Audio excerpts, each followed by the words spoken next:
उसको मेरी आज्ञा से ग्रहण करो। इसके जाप से ही शीघ्र तुम्हारी रक्षा होगी। वायु देवता कहते हैं, इस प्रकार आज्ञा देकर और तुम्हारा कल्याण हो, ऐसा कहकर माता ने पुत्र को विदा किया। मुनि उपमन्यु ने उस आज्ञा को शिरोधार्य करके ही उनके चरणों में प्रणाम किया और तपस्या के लिए जाने की तैयारी की। उस समय माता ने आशीर्वाद देते हुए कहा, सब देवता तुम्हारा मंगल करें। माता की आज्ञा पाकर उस बालक ने दुष्कर तपस्या आरंभ की। हिमालय पर्वत के एक शिखर पर जाकर उपमन्यु एकाग्रचित हो केवल वायु पीकर रहने लगा। उन्होंने 8 ईंटों का एक मंदिर बनाकर उसमें मिट्टी के शिवलिंग की स्थापना की। उसे माता पार्वती तथा गणों सहित अविनाशी महादेव का आवाहन करके भक्ति भाव से पंचाक्षर मंत्र द्वारा ही उनके पत्र पुष्प आदि उपचारों से उनकी पूजा करते हुए वे चिरकाल तक उत्तम तपस्या में लगे रहे। एकाकी कृष्य बालक द्विज और उपमन्यु को शिव में मन लगाकर तपस्या करते देख मरीचि के शाप से पिशाच भाव को प्राप्त हुए कुछ मुनियों ने अपने राक्षस स्वभाव से सताना और उनके तप में विघ्न डालना आरंभ किया। उनके द्वारा सताए जाने पर भी उपमन्यु किसी प्रकार तप में लगे रहे और सदा ओम नमः शिवाय का अंतर्नाद की भांति जोर जोर से उच्चारण करते रहे। उस शब्द को सुनते ही उनकी तपस्या में विघ्न डालने वाले वे मुनि उस बालक को सताना छोड़कर उसकी सेवा करने लगे। ब्राह्मण बालक महात्मा उपमन्यु की उस तपस्या से संपूर्ण चराचर जगत प्रदीप्त एवं संतप्त हो उठा। ओम नमः शिवाय। अध्याय 34। भगवान शंकर का इंद्र रूप धारण करके उपमन्यु के भक्ति भाव की परीक्षा लेना, उन्हें क्षीर सागर आदि देकर बहुत से वर देना और अपना पुत्र मानकर मां पार्वती के हाथ में सौंपना। कृतार्थ हुए उपमन्यु का अपनी माता के स्थान पर लौटना। तदनंतर भगवान विष्णु के अनुरोध करने पर श्री शंकर जी ने पहले इंद्र का रूप धारण करके उपमन्यु के पास जाने का विचार किया। फिर श्वेत ऐरावत पर आरूढ़ हो वे देवराज इंद्र का शरीर ग्रहण करके भगवान सदाशिव देवता, असुर सिद्ध तथा बड़े बड़े नागों के साथ उपमन्यु मुनि के तपोवन की ओर चले। उस समय वह ऐरावत दाई सूंड में चंवर लेकर शाची सहित दिव्य रूप वाले देवराज इंद्र को हवा कर रहा था और बाई सूंड में श्वेत छत्र लेकर उन पर लगाई चल रहा था। इंद्र का रूप धारण किए उमा सहित भगवान सदाशिव उस श्वेत छत्र से उसी प्रकार सुशोभित हो रहे थे जैसे उदित हुए पूर्ण चंद्र मंडल से मंद्राचल शोभायमान होता है। इस तरह इंद्र के स्वरूप का आश्रय ले परमेश्वर शिव उपमन्यु के आश्रम पर जा पहुंचे। उस भक्त पर अनुग्रह करने के लिए इंद्र का रूप धारण करके परमेश्वर शिव को आया देख मुनियों में श्रेष्ठ उपमन्यु ने मस्तक झुकाकर प्रणाम किया और इस प्रकार कहा, देवेश्वर जगन्नाथ भगवान देव शिरोमणि, आप स्वयं यहाँ पधारे हैं, इससे मेरा यह आश्रम पवित्र हो गया। इंद्र रूपधारी भगवान शिव बोले, उत्तम व्रत का पालन करने वाले धौम्य के बड़े भैया महामुने उपमन्यु, मैं तुम्हारी इस तपस्या से बहुत संतुष्ट हूँ। तुम वर मांगो, मैं तुम्हें संपूर्ण अभिष्ट वस्तुएं प्रदान करूंगा। वायु देवता कहते हैं, उन इंद्रदेव ने ऐसा कहने पर उस समय मुनिवर उपमन्यु ने हाथ जोड़कर कहा, भगवान मैं भगवान शिव की भक्ति मांगता हूँ। यह सुनकर इंद्र ने कहा, क्या तुम मुझे नहीं जानते? मैं समस्त देवताओं का पालक और तीनों लोकों का अधिपति इंद्र हूँ। सब देवता मुझे नमस्कार करते हैं। ब्रह्म ऋषि मेरे भक्त हो जाओ, सदा मेरी ही पूजा करो, तुम्हारा कल्याण हो। मैं तुम्हें सब कुछ दे दूंगा। निर्गुण रुद्र को त्याग दो, उस निर्गुण रुद्र में तुम्हारा कौन सा कार्य सिद्ध होगा। देवताओं की पंक्ति से बाहर होकर पिशाच भाव को प्राप्त हो गए। वायु देवता कहते हैं, यह सुनकर पंचाक्षर मंत्र का जाप करते हुए वे मुनि उपमन्यु इंद्र को अपने धर्म में विघ्न डालने के लिए आया हुआ देखकर बोले।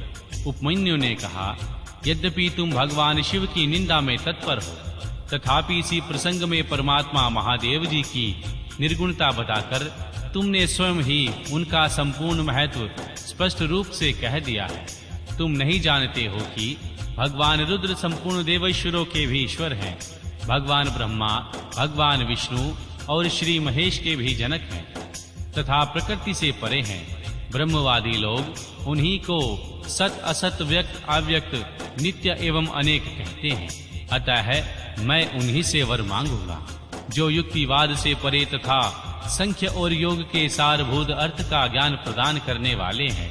तत्वज्ञानी पुरुष उत्कृष्ट जानकर जिनकी उपासना करते हैं, उन भगवान शिव से ही मैं वर मांगूंगा।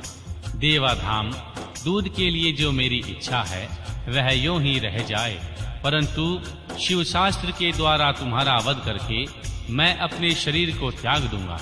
वायु देवता कहते हैं, ऐसा कहकर स्वयं मारे जाने का निश्चय करके उपमन्यु दूध की भी इच्छा छोड़कर इंद्र का वध करने के लिए तैयार हो गए। उस समय अघोर अस्त्र से अभिमंत्रित घोर भस्म को लेकर मुनि ने इंद्र के उद्देश्य से छोड़ दिया और बड़े जोर से सिंहनाद किया।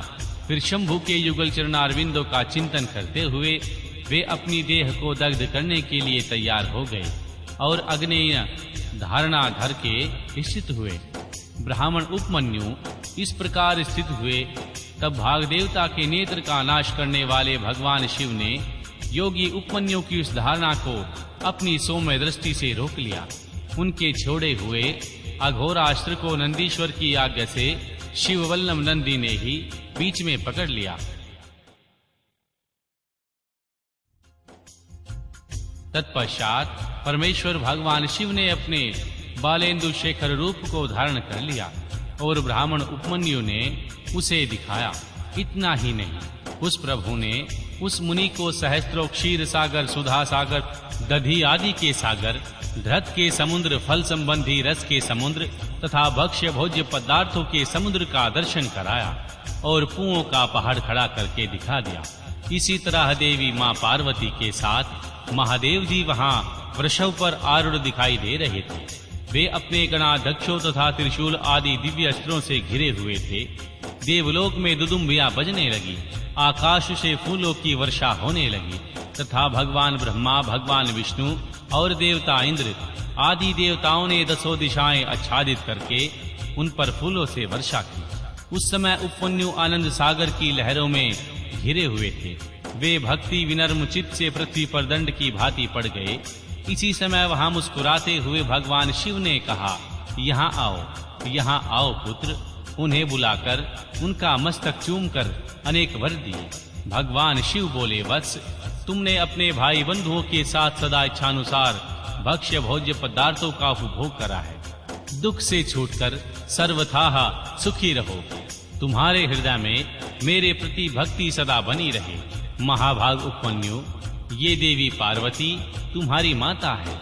आज मैंने तुम्हें अपना पुत्र बना लिया और तुम्हारे लिए क्षीर सागर प्रदान किया। केवल दूध का ही नहीं, मधु, दही, अन्न, घी, भात तथा फल आदि के रस का भी समुद्र तुम्हें दे दिया। ये पुओं के पहाड़ तथा भक्ष्य भोज्य पदार्थों के सागर मैंने तुम्हें समर्पित किए। महामुने, ये सब ग्रहण करो। आज से मैं महादेव तुम्हारा पिता हूँ और जगदम्बा उमा तुम्हारी माता है। मैंने तुम्हें अमृत तथा गणपति का सनातन पद प्रदान किया है। अब तुम्हारे मन में जो दूसरी अभिलाषाएं हों, उन सब को तुम बड़ी प्रसन्नता के साथ वर के रूप में मांगो। मैं संतुष्ट हूँ, इसलिए वह सब दूंगा। इस विषय में कोई अन्यथा विचार नहीं करना चाहिए। वायुदेव कहते हैं, ऐसा कहकर महादेव जी ने दोनों हाथों से पकड़कर हृदय से लगा लिया और मस्तक चूमकर कहते हुए देवी की गोद में दे दिया, यह तुम्हारा पुत्र है। देवी ने कार्तिकेय की भांति प्रेम पूर्वक उसके मस्तक पर अपना कर कमल रखा, उन्हें अविनाशी कुमार पद प्रदान किया। क्षीर सागर ने भी सकार रूप धारण करके उसके हाथ में अनश्वर पिंडी भूत स्वादिष्ट दूध समर्पित किया। तत्पश्चात मां पार्वती ने संतुष्ट चित्त हो उसे योगी जनित ऐश्वर्य, सदा संतोष, अविनाशी ब्रह्म विद्या और उत्तम व्रत की समृद्धि की प्राप्ति कराई।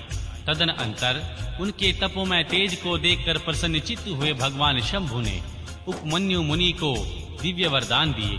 पशुपात व्रत, पशुपात ज्ञान, सात्विक व्रत प्रयोग तथा चिरकाल तक उनके प्रवचन की परम कटुता उन्हें प्रदान की। भगवान शिव